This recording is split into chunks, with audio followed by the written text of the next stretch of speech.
Aries, welcome to your December love messages. I'm Victoria with Lion Soul Tarot. This will be a you versus them reading. The goal of these readings is for you to gain some perspective as well as any cross watchers, and also to take into consideration, again, roles can be reversed and maybe you can gain some insight, right, from the other perspective. Relationships are mirrors, right? So hopefully you can learn a thing or two about this reading. I can pick up on single, past, couple dynamics. I aim towards intimate partnership, okay? But if there is any sort of karma with family, friends, other partnerships, because let's be honest, there usually is a trickle effect in all areas of our life when we are meeting tension in relationships, or even when we are experiencing bliss, right? We can see reflections of past versions of self. We are wrapping up this 2025, right? We're wrapping up 2024, going into 2025. So I feel like for all the signs right now, we're really feeling into our Chiron. Sag season represents, more than just our Chiron, but I'm really feeling that pull and guidance to urge everyone to understand their Chiron. I do have a Chiron playlist on my channel. I have Aries through Cancer natal placements. A lot of past wounds coming up. Neptune is now direct. Full moon in Gemini. This is all about duality and how really, truly, once we can really push beyond the physical world, the human experience, Saturn in Pisces, Neptune in Pisces, we have the North Node going into Pisces in January, is about really seeing beyond duality and that it truly is an illusion. We do have to understand it, right? And to gain perspective on it. And that's the goal with tarot, right? Is to gain perspective, especially in regards to love, right? But there is something about duality that's coming up right now for you. And the general reading is below, where we go into more channeled guidance, astrology, just general advice for you. Those are more self-serving, and that's really where it starts, right, Aries? So the link is below for that, or any other links that I have for you, the songs that came up for you in the general reading, all of that is linked below, okay? And my website. If you like this reading, you can find Patreon, the Patreon extended. I am going to be switching from Patreon, and I'll let all my members know about that personally. But stay tuned for some new events online and in person, and also a newsletter that I'm going to be putting out. So if you want in on that newsletter, email me and I'll put you on the list. Okay, so these are some signs, energies that you could be dealing with. You had a ton of fire, a ton. In your channel, the messages, it was like the 10 of Wands, 9 of Wands, 7 of Wands, and now we have Leo, Aries, Sag, fire, strong fire. So this could really be talking about, again, Sag season. You're in Aries, Leo and Mars, and then we also have Neptune, which is Pisces. So that 12th house effect, I go into it a bit deeper in the general reading, okay? But these are energies you could be dealing with. Signs in their chart are yours, okay? Strong fire and Pisces. All right, so let's dive in here. You versus them. I want to almost rename that for you. Instead of verses, how about you and them? There's something about your energy for this love reading where I felt the need to clarify that in the beginning, and I normally don't go into that much detail, but there's something to that. So maybe this is a time when you're really trying to understand your partner, to deepen the way that you're loving not only yourself but others, right? Coming out of conflict, or again, just deepening your love. I got that song for you. How deep is your love? There's a lot about the void and shadow work, and it's probably mirroring in your relationships. And this could be past as well. You're getting deep with someone. Fire and water, eruption, volcano. All right, let's see. Your love interest, Aries, the person most on your mind. Who wants to present themselves in this energy for Aries? Ho, ho, ho. We got a special case here. I got the song by Joni Mitchell. I'll drink a case of you, darling. Case of You by Joni Mitchell. That's a beautiful song. I will link that one below. You've gotten a lot of songs. Case of You. It will be linked below as well as the other general messages from the other reading. How are you showing up? Oh, there you are. How are you showing up? Yeah, there's a mirroring. I knew it. So what I'm getting off, well, that's way too many. You guys are both in this snake energy, sea serpent. Wow. Something that you cannot see in the shadow. What I'm sensing strongly for those that are in a dynamic currently is that shadow work is coming up between you two. And potentially there is a moment of pause to reflect on what's coming up, okay? The swan is in your energy. And it's in reverse. I say that as a reflection of what, again, tension or room for growth, because there's a blockage here. Dragon, crow in reverse. There's a desire to transform here. Phoenix. But I'm sensing that those that are connecting here with both of these cards, your person is in the snake energy. The sea serpent is here mutually. More on your side. So you both have this snake energy, which I see this as, I'd say Pisces, Scorpio.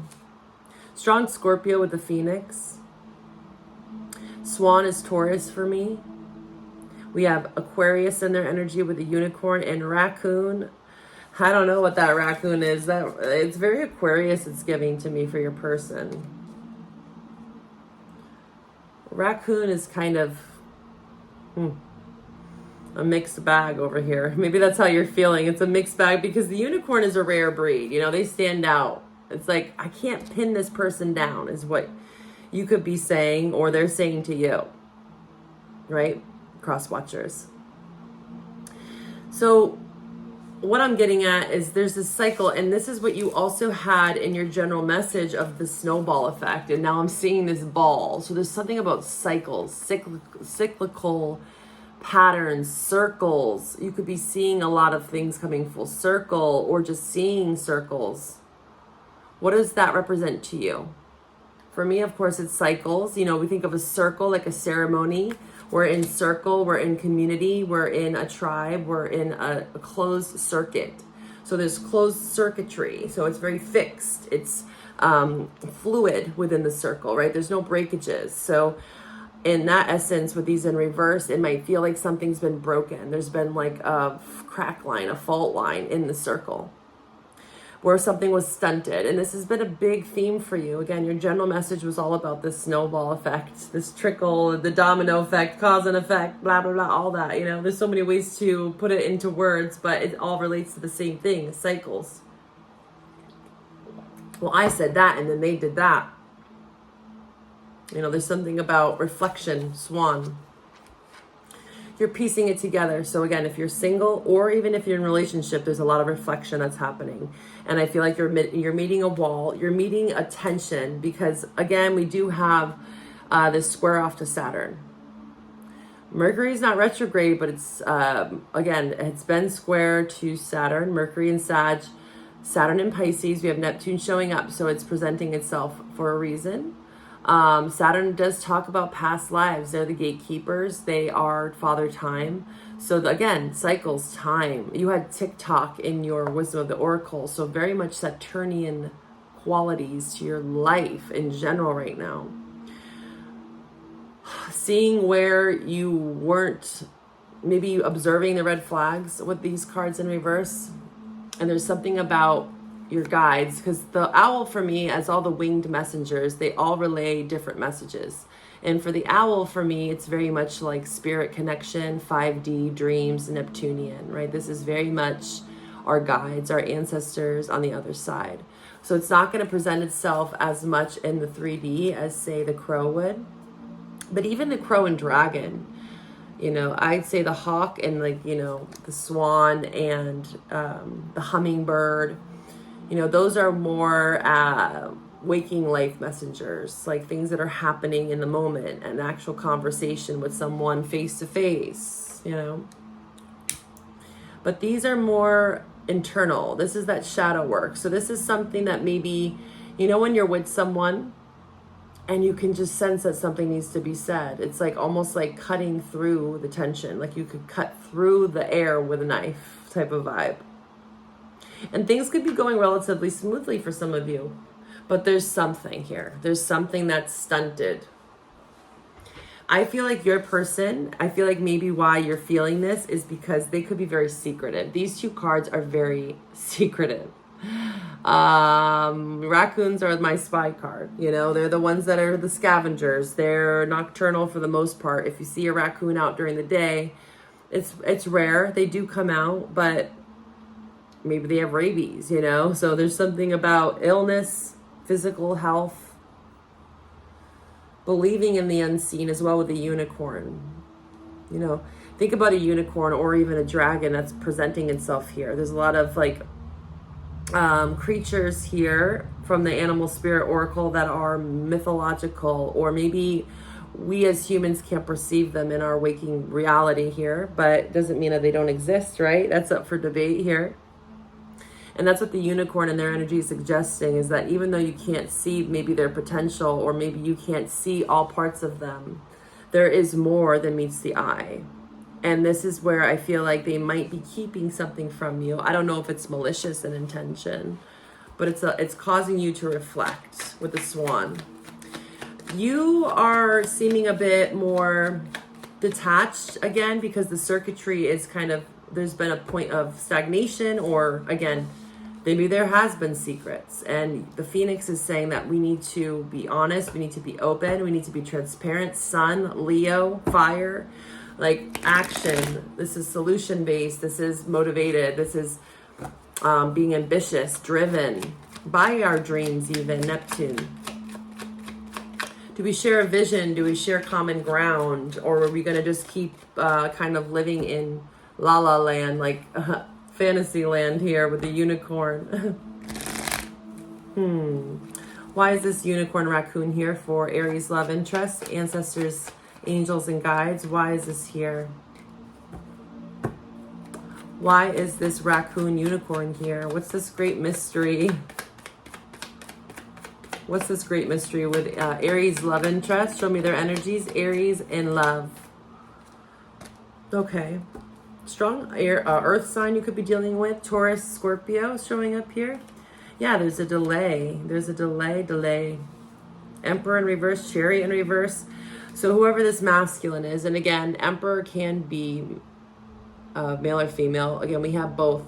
But this is showing, whether it's male or female, that there's a lack of direction. Like I said, where is this going? Is this all a mystery? I'm getting a song by Fantagram.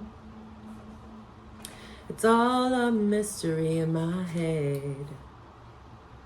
All a mystery. You got a lot of songs, Aries. Jeez. You got what? You got 5 songs. Well, you got a whole playlist to listen to if you choose. And again, you don't have to listen to them. You can just read the lyrics. There's something in the lyrics for those songs if you want to go deeper in the message. But something's being presented as inadequate. This is not enough. Like, what's tangible? Saturn, what's physical? What are we doing here? Where are we going with this one? They see you potentially as this Queen of Pentacles in reverse. Or this is how, again, they're presenting themselves. When I asked about the unicorn raccoon, what is going on in this mystery? It's that there's an inadequacy. There's a lack of confidence. There's a lack of cooperation. This can be, nagging. This can be codependent with the Queen of Pentacles in reverse. Materialistic. This is focusing on all the wrong things. And there's a masculine or feminine, really. Roles can be reversed, that does not have any sort of leadership quality here. This is a lot around self-worth. Someone could be hiding a secret, or just kind of being more secretive, right? They don't have to be literally like cheating on you. Let's not jump the gun here, but there's someone that is hiding behind a mask, right? They might be putting on a false persona that they are ready for commitment, that they know what they want, that they have all their ducks in a row, but below the surface, unicorn raccoon, is that they really don't. So if there was a sneaking suspicion, Aries, then the cards are here to say, yeah, there's an imbalance. They might be just putting on this emperor role, but underneath it, there's a lot of insecurity, is what I'm seeing here. A lack of cooperation because of that as well. Let's see the swan energy for you. Let's actually pull from a different deck for your clarifying question. Why is the swan in reverse? Yeah, there's disharmony, there's disunion, because the swan cares for life. I got, for the Taurus full moon, the swan guided message came through. So if you can recall the full moon in Taurus, that was in November. I do have the full moon reading on my channel. You can find that playlist below or on my channel. Again, you can scroll through and find it. It's not that long ago. There might be some messages there for you if you haven't watched it. Lots of Taurus. We have Aries and Cancer and Scorpio showing up here. Lots of fixed energy. I got like Aquarius off them, so lots of fixed. And Leo, we have all the fixed signs showing up here. Taurus, Scorpio, Aquarius, Leo. Why are you in the swan in reverse? Sea serpent, Aries. Show me, angels, ancestors. Why is Aries in this swan in reverse? Why is the sea serpent here for Aries? Angels, guides, allies, ascended masters. What's going on with the sea serpent for Aries in love? Why is this swan in reverse and the sea serpent? Wow, you guys are marrying each other, just like the swan was saying. Lots of projecting. It can feel very intense. I've been through that, I understand, but you both are in the Queen of Pentacles in reverse. Codependent, insecure, unstable. This relationship is feeling unstable. But you also have this Nine of Swords in reverse. So this is Gemini. I feel like you are recovering from insecurity. You're recovering from someone maybe not wanting commitment. That could be for some of you. There's an avoidance of commitment here on either end. It could be, you know, on the surface, everything's fine and dandy, but there's something that's unstable. And I'm going to get down to that for you. Where's this instability coming from? Because the Queen of Pentacles in reverse is suffocating is the word I'm getting with the Nine of Swords. There could have been, again, you could have felt like this person was very domineering as well with the Emperor in reverse. This person was very controlling due to insecurities. That could be for some of you. Yeah, the word suffocating. And you don't want to feel that way. You're like, I never want to feel that way again. Nine of Swords in reverse. Aries, you don't want to feel trapped. Yeah, Hierophant just came out again. King of Pentacles. The Tower in reverse. Things are coming up.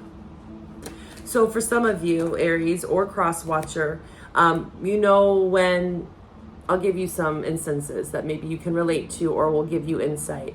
When you are dating someone that's avoidant and you're, say, anxious or secure or too avoidance, that'd be interesting. It's manageable. It's all manageable, but there could be avoidant qualities in all of us and anxious. You know, I believe that we can flip-flop depending on who we're with, right? Again, mirroring. So if you're with someone that is an anxious attachment, those qualities could present themselves in you as unhealed parts of self and vice versa.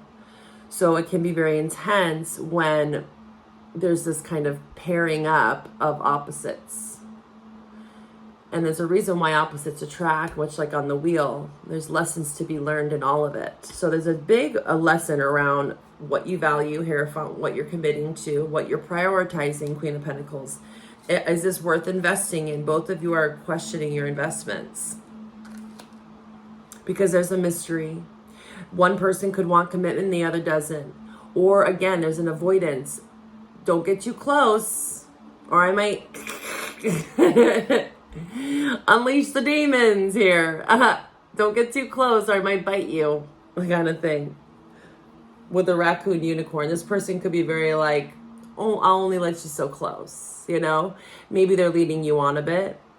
And that's not feeling so good for you. This is making you feel like, I've been here, done that, Nine of Swords. I don't want to feel this elusive energy, Moon. I want things to be clear, straightforward, direct, right? I want solutions. I don't want to stew. There's a major avoidance, Tower in reverse, around commitments.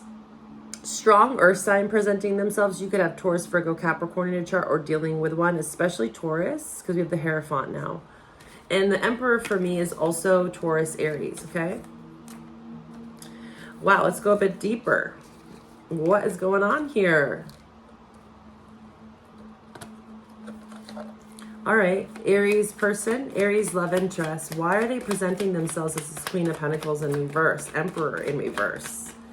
What is going on with them? Silence. Oh, well, I saw that. The raccoon is kind of my Page of Swords card. Conflicted, yeah. This person is non-committal. Lusting. Hot and cold decisions, conflict.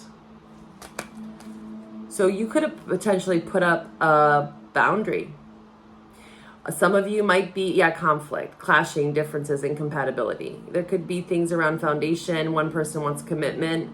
For some of you, you could have started off as an open relationship. Maybe this is something you wanted or they wanted, and now you're realizing that that's not what you want.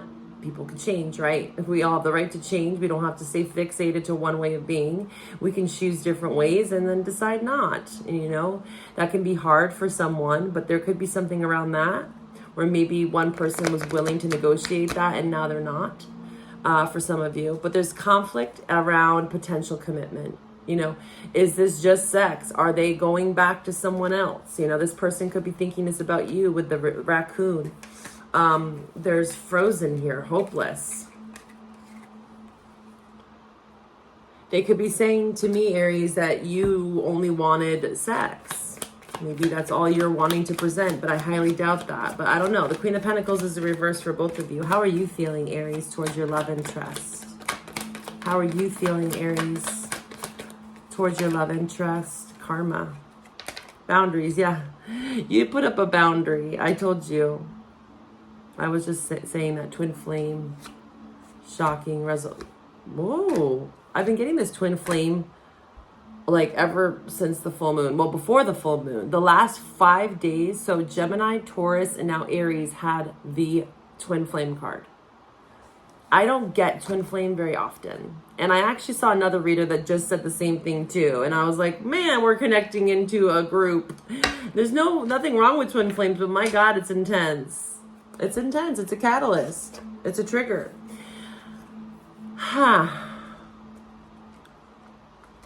I'm feeling like for some of you, because this return is in reverse, that decisions conflicted. There's multiple people here I'm sensing. Is because there's karma and boundaries. Something is shocking around a realization around a twin flame. It also could just be saying with this person, because again, the mirroring, usually with twin flames, for me, it's about past lives. Twin flames are past lives for me. It's karma that needs to be resolved. And all of us have different past life scenarios and karma that we're working through. So there's different levels of intensity. And when we meet our twin flame, our past life connections, it's always going to trigger us in a way.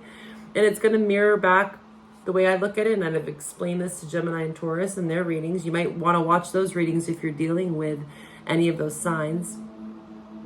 Is that they innately see the qualities in each other that one might not see in the other. So one person sees the qualities that person doesn't see in themselves. And so they're catalysts for that growth, for them to develop those qualities that were within them all along. You know, when you think of jealousy and envy, when you are jealous or envious of someone, it's usually because there's something within them that you want, right? So it can cause jealousy, bitterness, and spiteful energy when we meet our twin flame and say there's separation, there's boundaries. You know, we might feel jealous of the other person they're with or whatever comes up. So there's something around that for you. Let's see if this is someone else. And we're going to take this over to the extended and dive deeper, but I want to see who this twin flame is. Let's get more information on this twin flame, because a part of me feels with all this non-committal conflict, hot and cold, multiple choices, there could be someone else that is in the field. It's causing that circuit to go, circuitry to fry. Because there might be karma that you, potentially, Aries, with the karma on your side, you could be trying to work out karma from a twin flame connection. For some of you, or this is your twin flame. Let's see more about this person. Let's get more information on a twin flame so that Aries knows who this is. Can you show me the energies around this twin flame for Aries? Who is this person? Yeah, Nine of Swords in reverse again. Leo. We have Libra. We have Virgo. Whoever this is, they did a number. Okay. Slow progress nonetheless. Okay. We have Gemini here with the Nine of Swords in reverse. There's recovery. This is actually, I see the Nine of Swords upright as like really being stuck. You know, it's the 9 though. So we're almost to the 10. The 9 is actually where the action takes place. Okay. So I'm feeling like with this in reverse is that you're having to maybe get out of some self-limiting beliefs, because I look at it as looking back at the 8 of Swords. So this is self-limiting beliefs, you know, feeling bound to something when you really aren't. That kind of thing. This is where you're creating boundaries, or you're trying to. There's something shocking though around this twin flame, and it's causing pain. We're going to see more. There's 2 pages here. Page of Wands, Page of Cups. So this could be an apology. This could be someone opening up, wanting to return, but not knowing when the right time is. Knight of Pentacles is all about timing. It's very steadfast and determined nonetheless. This is kind of panning out to be more like divine timing with twin flame connections, which usually it is. And when they come back, there is a level of shock, even when they just show up in our mind, realizations, right? This is epiphanies, awakenings, understandings. It was in reverse, so I feel like, again, there's an avoidance to feel this. Whatever this is for you, Aries, that's showing up. And again, it could literally just be a past life memory that's getting stirred up with this person, right? That's kind of triggering you to see something for what it is. Recognizing a pattern, recognizing a cycle with the circles of what you've attracted, what you've allowed in your life, and what you no longer want to. I'm going to dive deeper into this twin flame dynamic. We're going to dive into the energies that want to present themselves. We're going to get some predictive outcomes, thoughts, feelings, and intentions on whoever is returning or potentially in your energy right now. You can find that link for Patreon below. With Patreon, you also have access to all the other content there and 20% off all of my private readings. So I hope to find you over there. If this is where we part, bye for now.